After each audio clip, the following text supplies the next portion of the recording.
So coming home is often, thank you,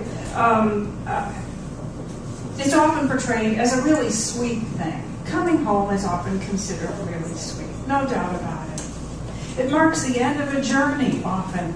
It's the finish line of a quest.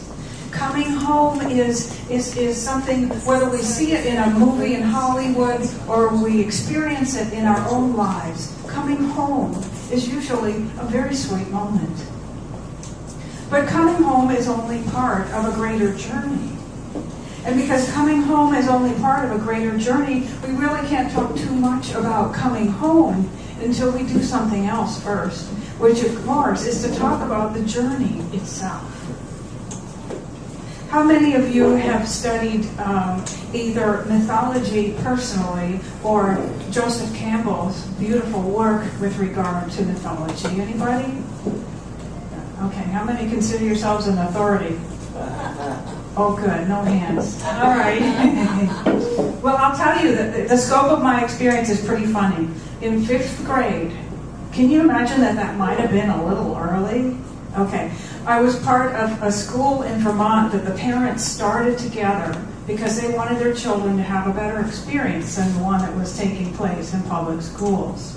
So they started something called the community school. And we, their children, were the guinea pigs, the students. In 5th grade, we had a deep immersion into Greek mythology by one of the parents who believed that would be a really great thing for us. It went right over my head. However, I was the first one who was anatomically prepared to play Aphrodite in the skit. I was the only one who came close to being able to be Aphrodite in 5th grade. So I got to be Aphrodite. And we dyed a sheet gold so that I could wear it like a toga or whatever. And I don't remember my lines, I just remember that I had to stand there and smile and be Aphrodite. Okay. So many years have passed since 5th grade, and I have not studied very much about mythology since then. However, thanks to Joseph Campbell, thanks to his determination to completely immerse himself in mythologies of the whole world, of every culture, of all time that he could get his hands on, I had the privilege of immersing myself in what he found out and knowing just a little about that.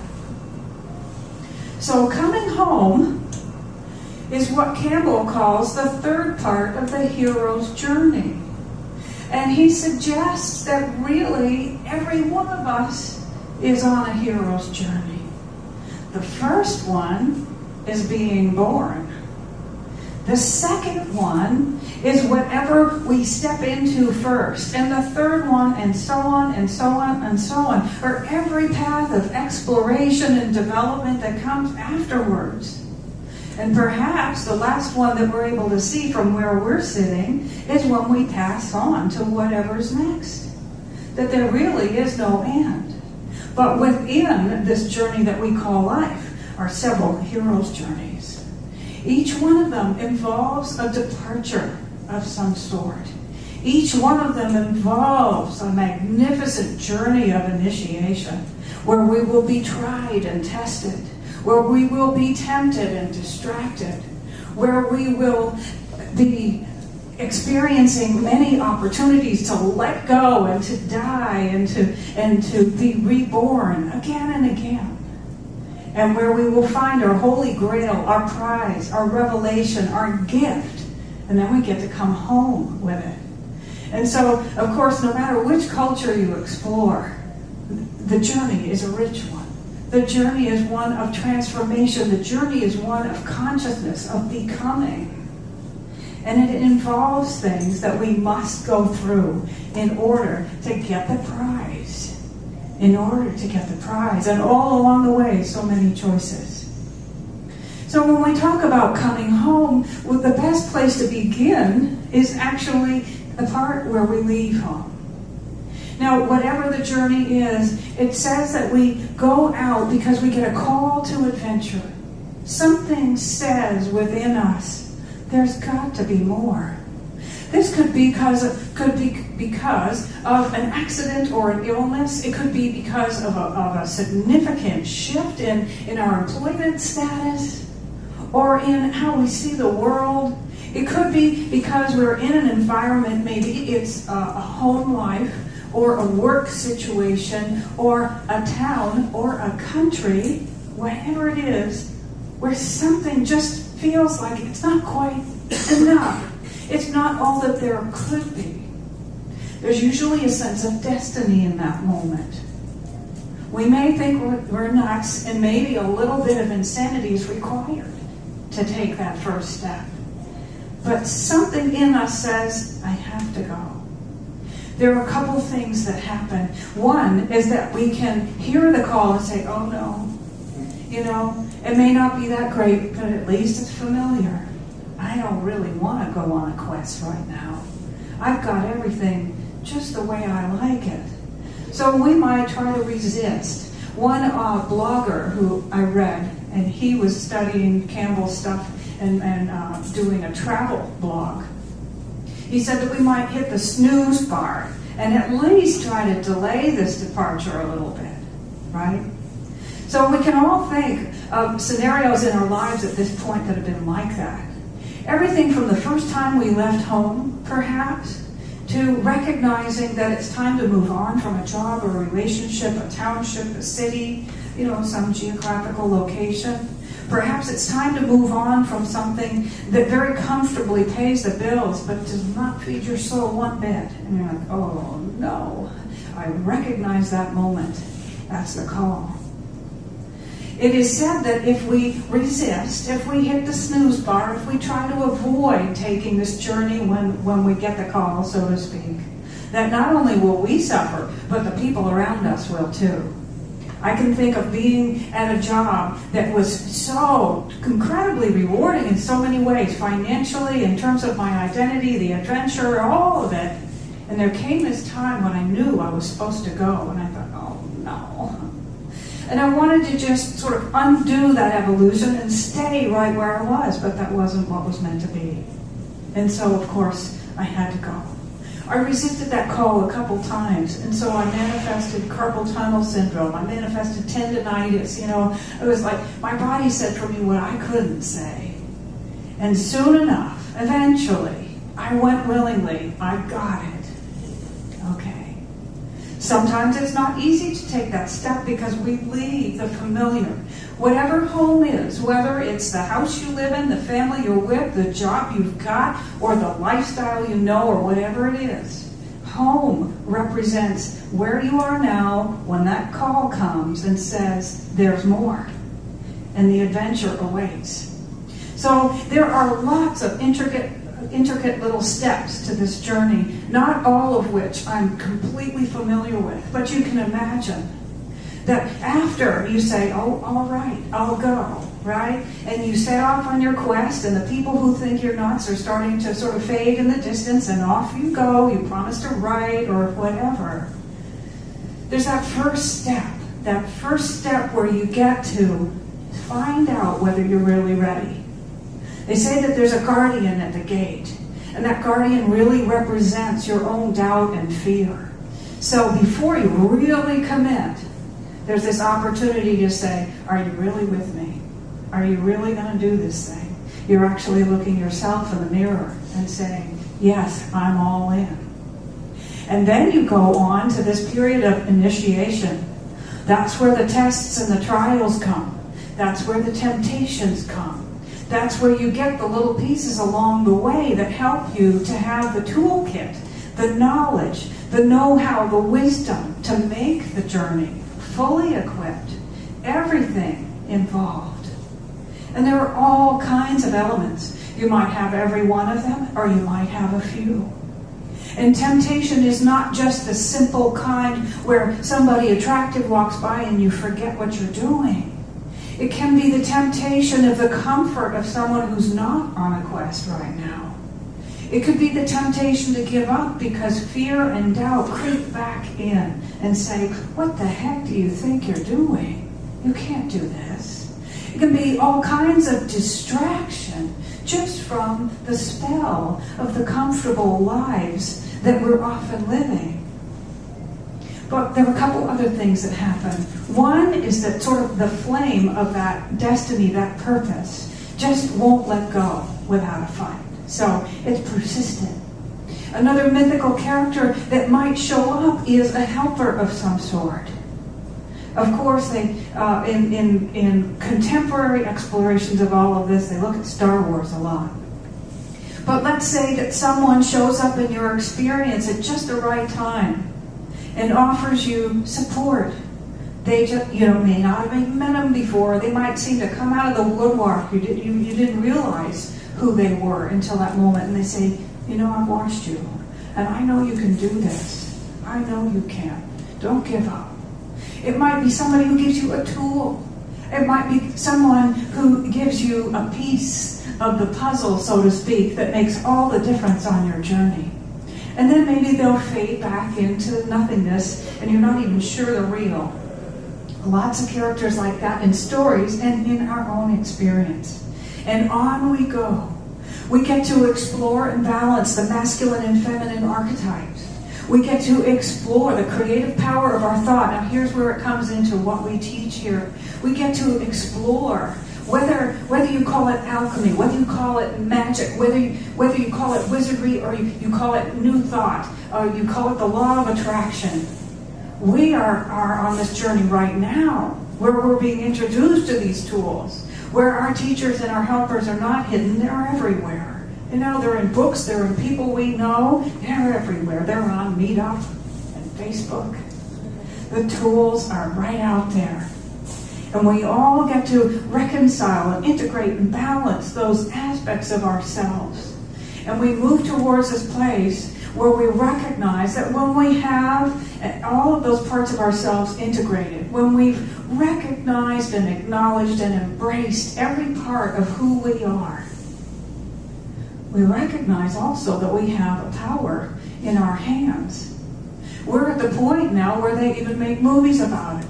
That what you think about and what you focus upon with any duration gives rise to feeling, gives rise to emotion, sets energy in motion, and invites and causes things to unfold accordingly. According to that blueprint, according to that pattern, according to that idea.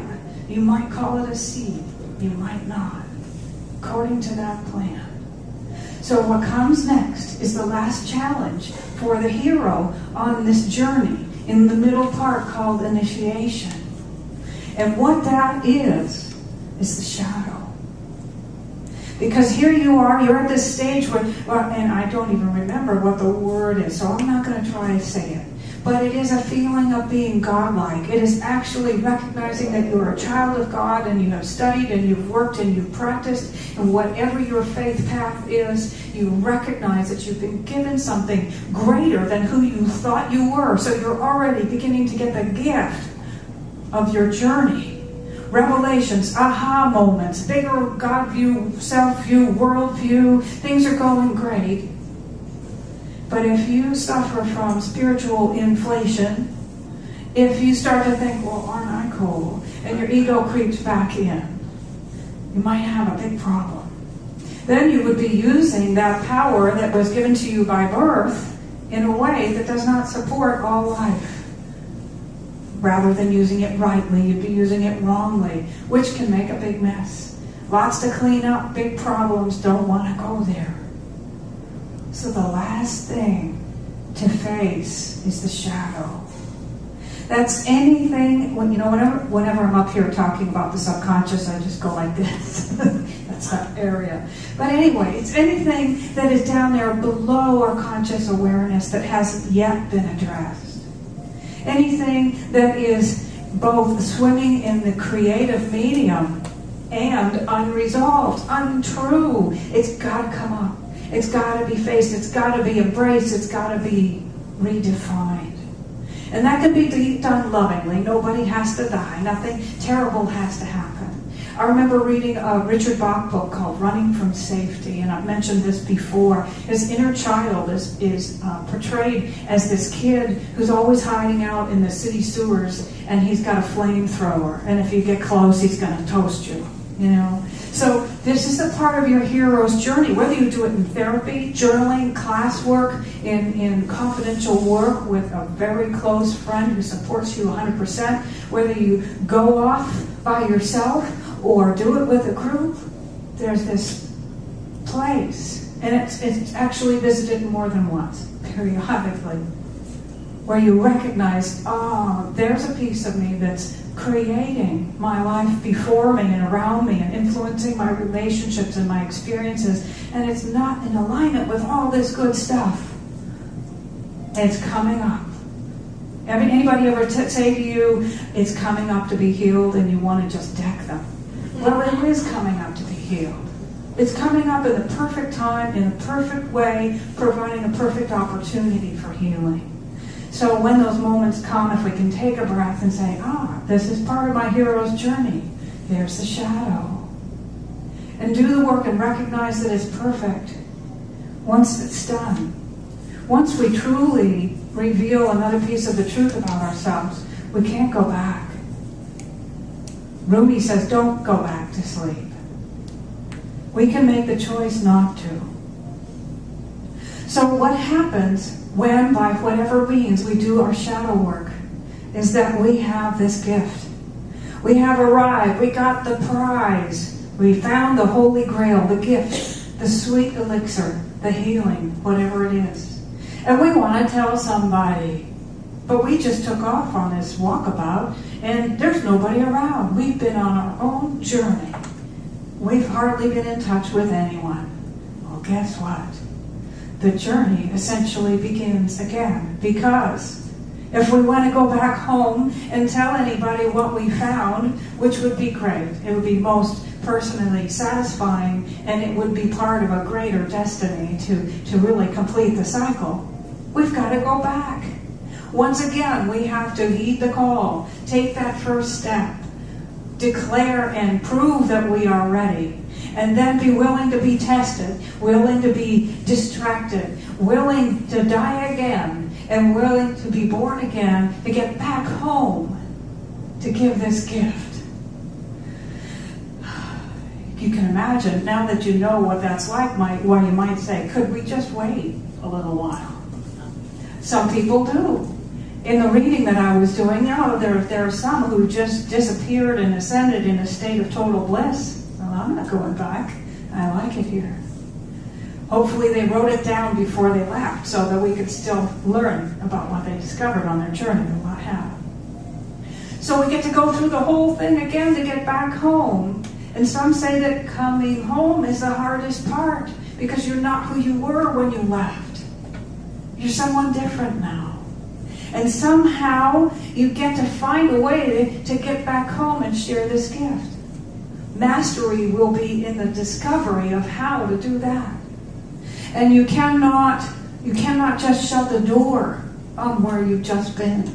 You're supposed to keep the doors between the two worlds open, neither dishonoring where you came from or where you ended up or where you're coming back to, but keeping them both open somehow.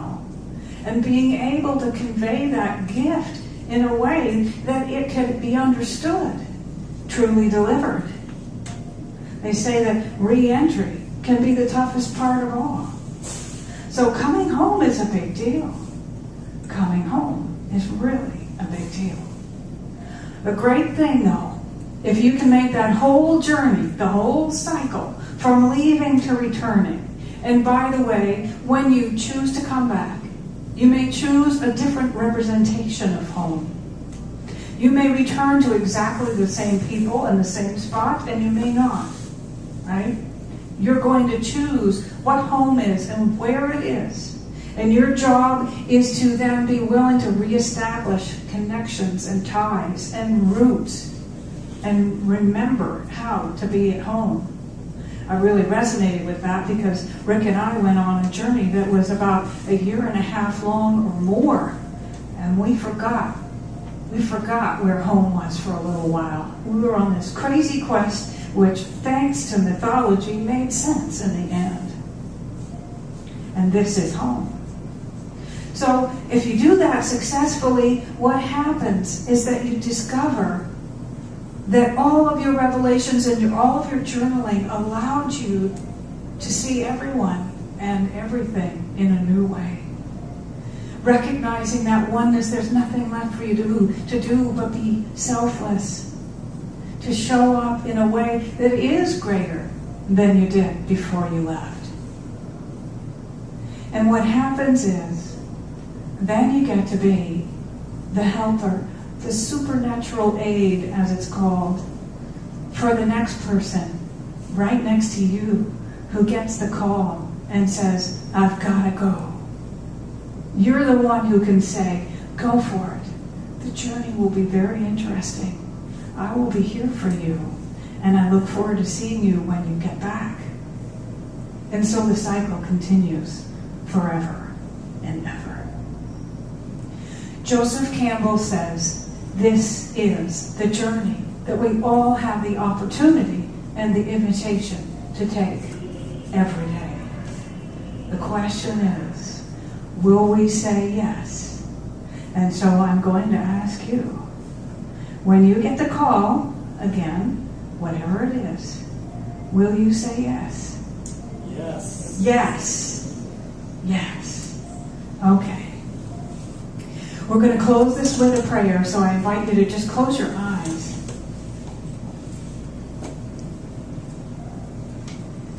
And take in all of those rich images that have certainly come to mind as we've shared these ideas together.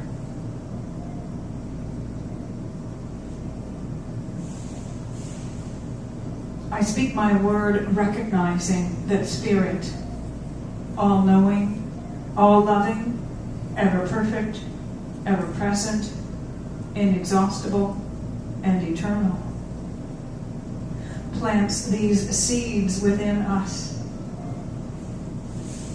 makes these calls of awakening, these invitations to adventure within us. And that it is all part of the great mystery, all part of a greater purpose, all part of Spirit, embodying, expressing, and experiencing the joy of living in greater and greater ways by means of each of its creations.